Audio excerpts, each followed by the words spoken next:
Everyone, Meerut का देसी तड़के में आप सभी का बहुत बहुत स्वागत करती हूँ। तो चलिए देखते हैं आज क्या क्या बनाने वाले हैं। तो इसके लिए सबसे पहले राई का पाउडर लिया है, तो 2 चम्मच राई का पाउडर, लाल मिर्च पाउडर, काला नमक, सफेद नमक, दोनों नमक हमें यहाँ यूज करने हैं। और इसमें गर्म पानी करने के बाद इसे ठंडा कर लीजिएगा और इसे इसी में ऐड करेंगे। बिल्कुल गर्म पानी नहीं लेना है, गर्म पानी को ठंडा करके लेना है।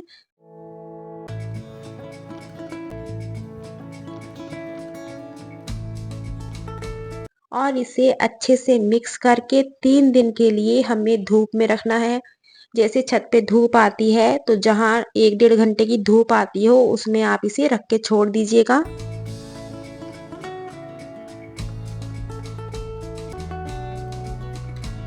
यहाँ 100 ग्राम सूखी हुई खटाई ली है।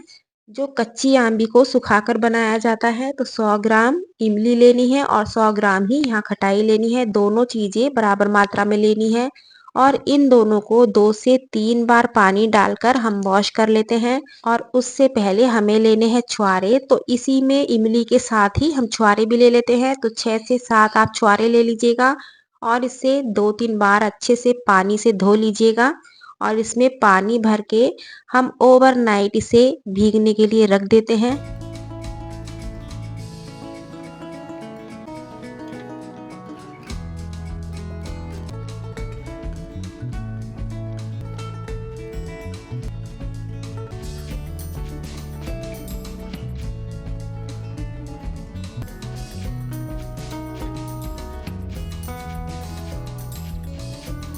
यहाँ 1 कटोरी धुली हुई मूंग की दाल ली है और 2 चम्मच ली है उड़द की धुली हुई दाल।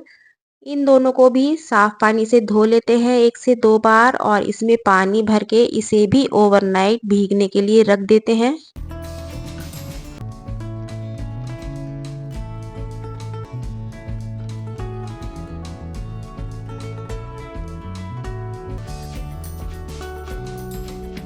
तो यहाँ सुबह हो चुकी है। सबसे पहले इसमें जो छुआरे हैं उसे अलग कटोरी में निकाल लेते हैं।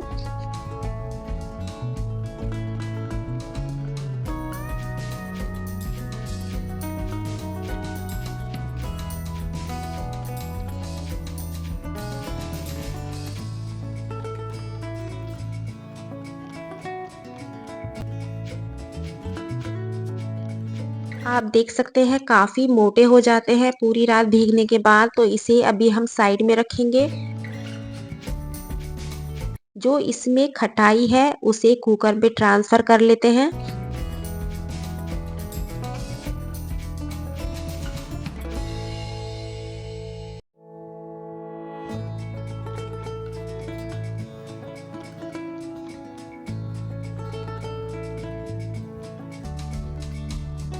जो इमली है उसे छान के लेना है। जो उसमें बीज होंगे या उसमें जो तिनके वगैरह होंगे वो सारे छन के निकल जाएंगे। तो इस तरीके से हमें इमली को छान के लेना है।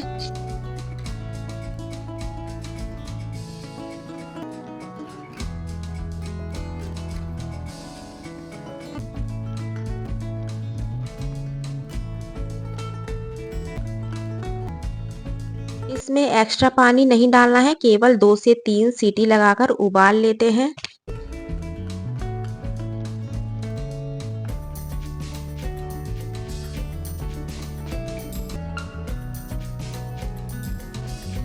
दाल भी अच्छे से फूल चुकी है, इसे भी साफ पानी से धो लेते हैं और छलनी में करने के बाद इसे मिक्सी जार में ट्रांसफर करेंगे और बहुत थोड़ा पानी मिलाकर बस 2 से 3 चम्मच पानी ऐड करना है। बहुत ज़्यादा पानी का इसमें हमें यूज़ नहीं करना है। आप ये मत सोचिएगा मैं यहाँ पकोड़े बना रही हूँ, पकोड़े बिल्कुल नहीं बना रही हूँ। एक बूंद ऑयल का भी कहीं भी यूज़ नहीं करने वाली हूँ। बहुत ही हेल्दी रेसिपी है, इसलिए लास्ट तक ज़रूर देखिएगा और लाइक शेयर ज़रूर कर दीजिएगा।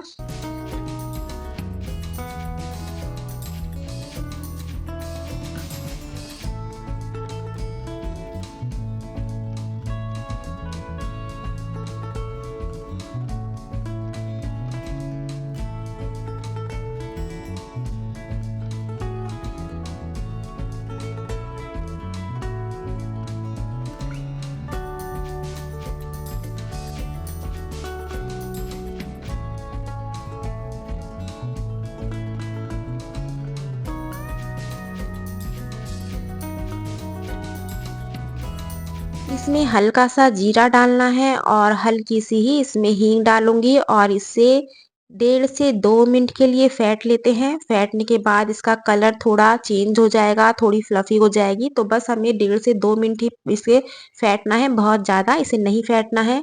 एक कुकर में 1 से 1.5 गिलास पानी गर्म होने के लिए रख देते हैं।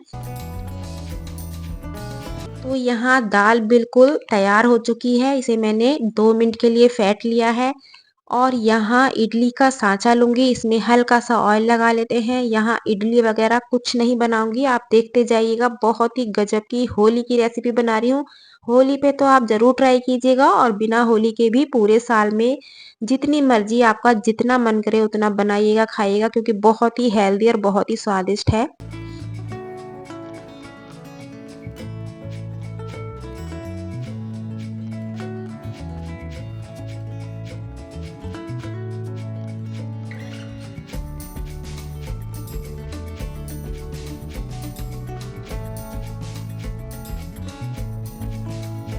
इसमें हमें जो इनो लेनी है बहुत थोड़ी सी लेनी है, आधे पाव से भी कम लेनी है, बहुत ज़्यादा यूज़ नहीं करना है, क्योंकि हमने यहाँ दाल को फेंट चुके हैं, वैसे भी वो सॉफ्ट बनेगी।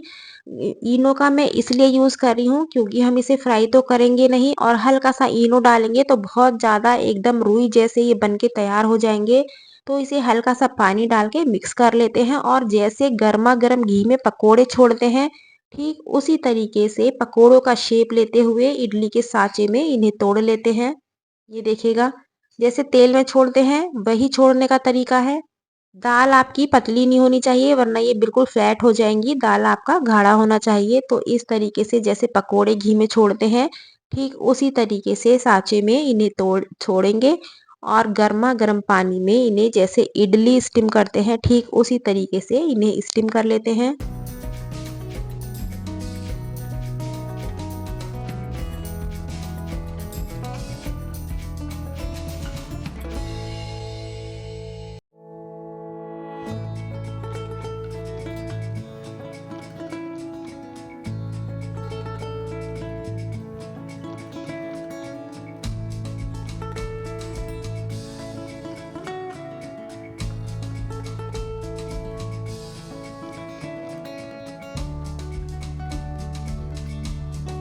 तो यहाँ खटाई भी ठंडी हो चुकी है, उबल चुकी है, इसे पीस लेते हैं। इसमें पानी वगैरह कुछ भी अभी यूज़ नहीं करना है।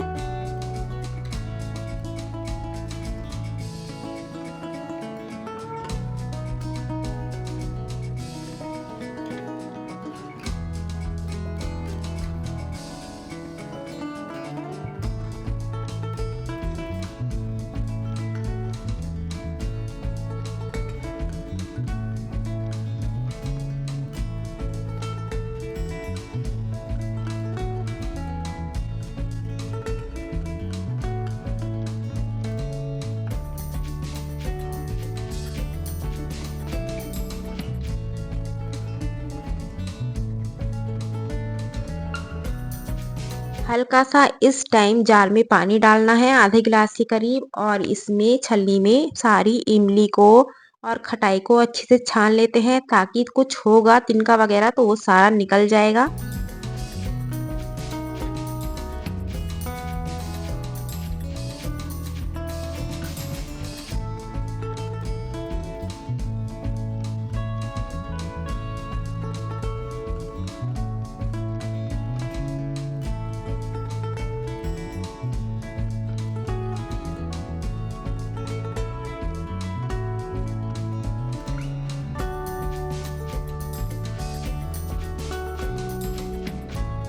हमने 100 ग्राम इमली ली थी, 100 ग्राम हमने सूखी हुई खटाई ली थी, तो उसके अकॉर्डिंग 500 ग्राम हम यहाँ गुड़ लेने वाले हैं। बिल्कुल परफेक्ट मीठा बैठेगा, आपको 500 ग्राम से ना कम लेना है ना ज़्यादा लेना है, तो इसके थोड़े छोटे पीस कर लेते हैं। और इन सारे पीस को खटाई में ऐड करेंगे और लो फ्लेम पे इसे जब तक पकाएंगे जब तक कि गुड़ अच्छे से मेल्ट ना हो जाए। यदि बताऊं तो पूरा एक अच्छे से जब तक उबाल ना आ जाए, जब तक हमें इसे पकने के लिए रखना है।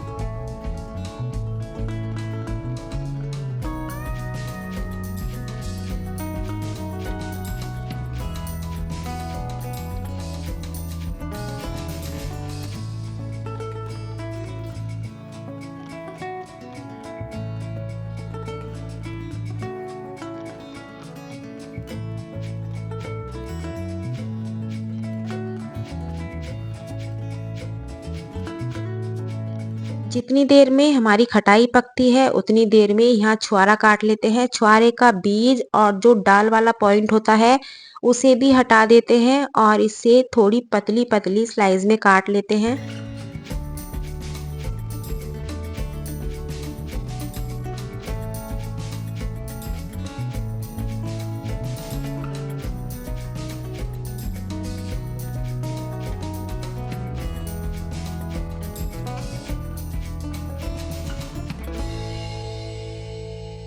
यदि आपके मन में ऐसा हो कि हमें खटाई के साथ छुआरे को उबाल देना चाहिए था, तो छुआरे को बिल्कुल भी नहीं उबालना है, क्योंकि यदि उबलने के बाद ये बहुत ज़्यादा सॉफ्ट हो जाता है, तो इसकी मज़ेदारी ख़राब हो जाएगी। तो इसलिए उबालते टाइम छुआरे को आप ध्यान से निकाल लीजिएगा।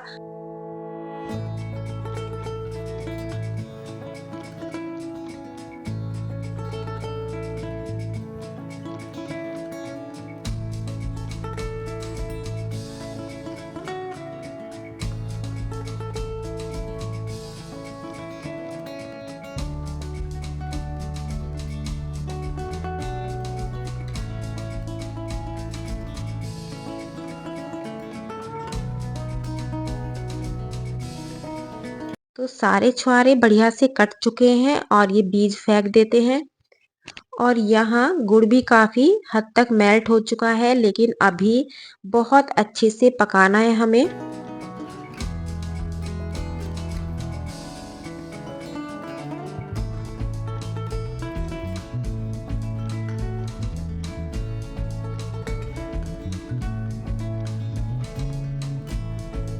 तो ये भी स्टीम हो चुके हैं, इन्हें निकाल लेते हैं और जो बची हुई दाल है उसके दोबारा से बनने के लिए रख देते हैं।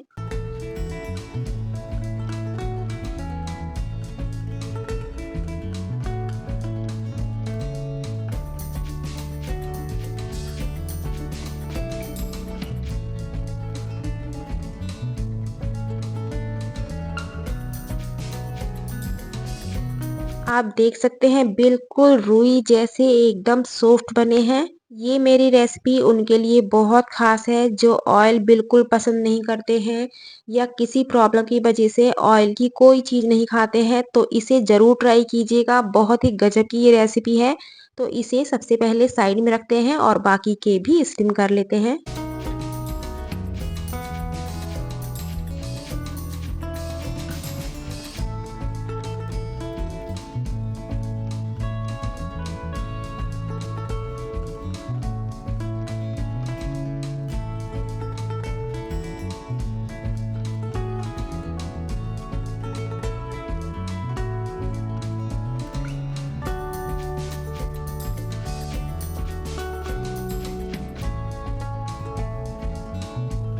ये भी बहुत अच्छे से पक चुका है, सारा गुड़ मेल्ट हो चुका है और एक उबाल भी आ चुका है। तो बस हमें इतना ही पकाना है। आप देख सकते हो बहुत ज़्यादा नहीं पकाना है, ज़्यादा पकाओगे तो बिल्कुल गाढ़ा हो जाएगा, फिर मज़ेदारी नहीं रहेगी। जब आपका बहुत अच्छे से एक उबाल आ जाए, जब तक हमें इसे पकाना है।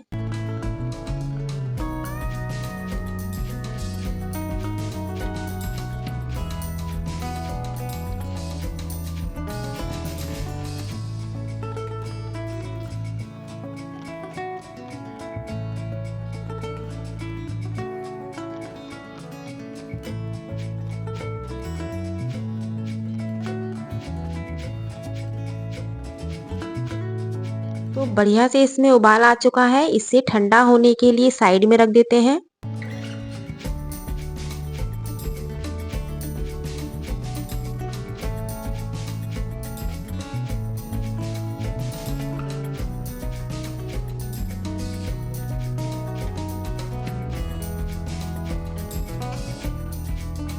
बहुत ही गजब के ये बन के तैयार हो चुकी हैं। साइज़ अपने अकॉर्डिंग छोटा-बड़ा आप कर सकते हैं। वैसे ये साइज़ बिल्कुल परफेक्ट रहता है, ना तो बहुत बड़ा है और ना ही बहुत छोटा है। तो ये तैयार हो चुके हैं, इसे रखेंगे साइड में। और ये हमारी खटाई भी ठंडी हो चुकी है। इसमें आगे का प्रोसीजर जो करना है वो कर लेते हैं।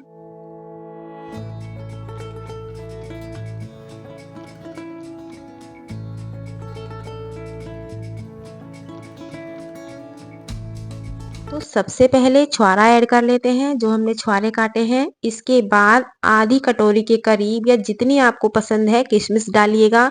यहाँ सफ़ेद नमक, काला नमक दोनों नमक हमें यूज़ करने हैं। नमक के बाद गरम मसाला थोड़ा ज़्यादा मात्रा में लेना है क्योंकि हम काली मिर्च वगैरह का यूज़ नहीं कर रहे हैं, तो इसलिए डायरेक्ट गरम मसाले का यूज़ कर रहे हैं। लाल मिर्च पाउडर, थोड़ा सा धनिया पाउडर, यहाँ जीरे का पाउडर लिया है और हल्का सा आप चाहो तो भुना हुआ हींग भी आप ले सकते हैं। कोई हमने यहाँ तड़का नहीं लगाया है, कोई भी हमने ऑयल का यूज़ नहीं किया है। और ये सौंठ उस सौंठ से बहुत ही गजब की तैयार होती है, बहुत ही स्वादिष्ट बनती है। तो इस तरीके से विदाउट ऑयल सौंठ बनाइए और कम से कम इसे 6 महीने तक आप स्टोर करके रख सकते हैं।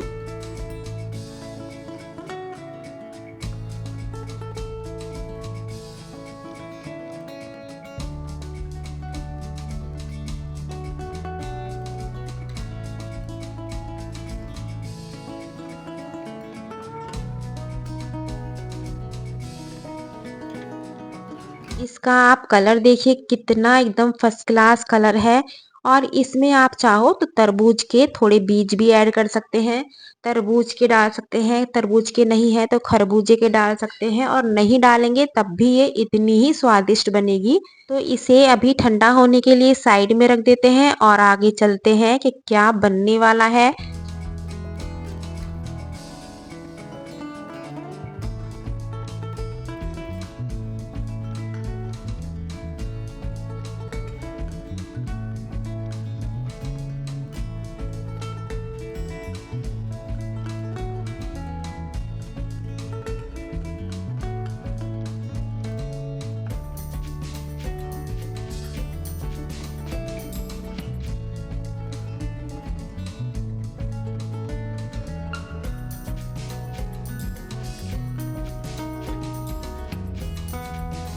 तो यहाँ बिल्कुल ताजे दही को मथ लिया है, इसमें स्वाद अनुसार नमक डाल के, और जो हमने दाल की ये पकौड़ियाँ स्टीम की हैं इसे हम दही में ऐड कर लेते हैं।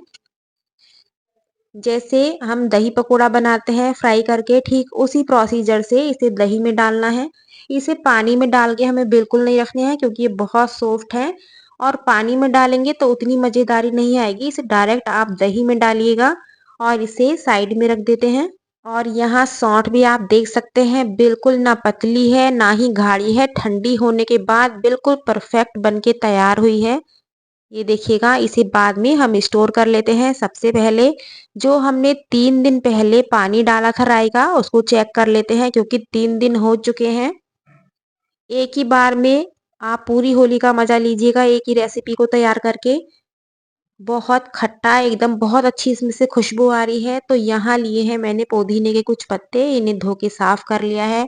तो थोड़े से पत्तों को बहुत बारीक कट करके इस पानी में ऐड कर लेते हैं।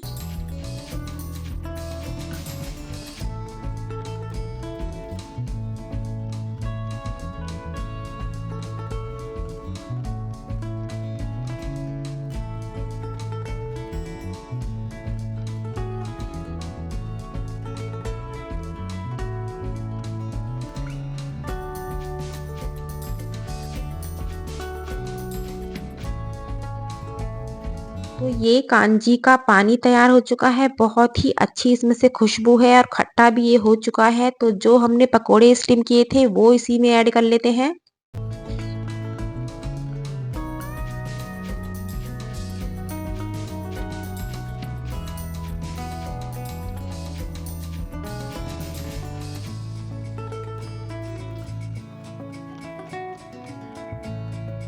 सारी तैयारी हो चुकी है लेकिन एक मेन तैयारी रह चुकी है, ये है धनिया और मिर्च और पुदीना, तीनों चीज़ों को साफ करके धो लिया है।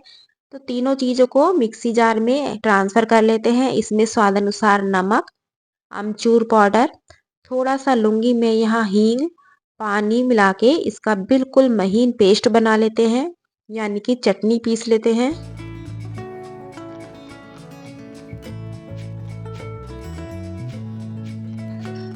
तो यहाँ चटनी पीस चुकी है और ये हमारी सौंठ भी ठंडी हो चुकी है। इसे कांच के जार में या बोतल में किसी में भी स्टोर करके आप 6 महीने तक फ्रिज में रख सकते हैं।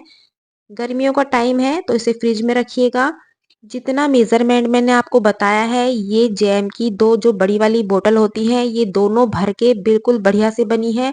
एक को फ्रिज में रखिएगा और एक को फ्रिज से बाहर रखिएगा, तो आपकी बहुत टाइम चलेगा और बहुत ही स्वादिष्ट है।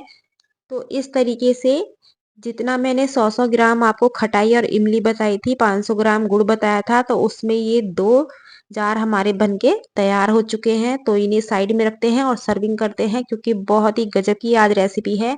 तो ये देखिएगा, जो हम फ्राई करने वाले जो पकोड़े बनाते हैं तेल में, उससे ये कहीं ज़्यादा सॉफ्ट हैं और बहुत ज़्यादा स्वादिष्ट हैं।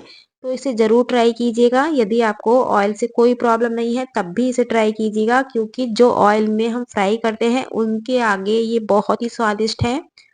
तो इस पे दही डाला है, सौंफ डाल लेते हैं और जो हमने धनिये पुदीने की चटनी, ये अपने अकॉर्डिंग जितना आपको तीखा पसंद है उतना आप इसको डेकोरेशन कर सकते हैं। इसमें स्वाद अनुसार नमक, लाल मिर्च पाउडर, जीरे का पाउडर, ये आप पकोड़ों के लिए बना के तैयार कर सकते हैं। इसमें जीरा, हींग और नमक है। इसे तवे पे जीरे हींग को भून के इसका पाउडर बना के इसे स्टोर करके किसी कांच की शीशी में रख सकते हैं।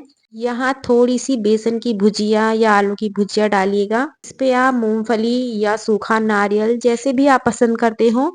यहाँ गिलास में हल्का सा नींबू का रस लेना है, ताकि हमारा जो कांजी वड़ा है और भी स्वादिष्ट लगेगा इससे। तो यहाँ कांजी वड़ा भी हमारा तैयार है। इसे एक तरीके से और आप सर्व कर सकते हैं और भी ज़्यादा स्वादिष्ट लगेगा। आधी चम्मच इस पे आप पुदीने की चटनी डालिएगा और ये तैयार हो चुका आपका कांजी वड़ा। तो एक ही बार में एक ही रेसिपी से आप देखिए, होली की बहुत ही बेस्ट रेसिपी आपकी तैयार हो चुकी है। बहुत ही नरम है, मैं भी आपको तोड़ के दिखाती हूँ। जैसे हम दही भल्ले बनाते हैं फ्राई करके, उनके आगे ये बहुत ही सॉफ्ट है, बहुत ही स्वादिष्ट है। ये देखिएगा, एक बार मैं आपको इस तरीके से सूखा तोड़ के दिखाती हूँ। बिल्कुल एकदम स्पॉन्जी है, ये देखिए बहुत ही नरम है और बहुत ही स्वादिष्ट है। इस रेसिपी को इस होली पे ज़रूर ट्राई कीजिएगा और बिना होली भी ट्राई कीजिएगा, बहुत ही गजब की है। तो रेसिपी पसंद आई है तो लाइक शेयर करना बिल्कुल मत भूलिएगा, और चैनल पे पहली बार आए हैं तो सब्सक्राइब भी कर लीजिएगा, क्योंकि बहुत ही आसान और बहुत ही स्वादिष्ट रेसिपी मैं लेकर आती रहती हूँ। तो कल फिर मिलती हूँ एक नई रेसिपी के साथ। Thank you.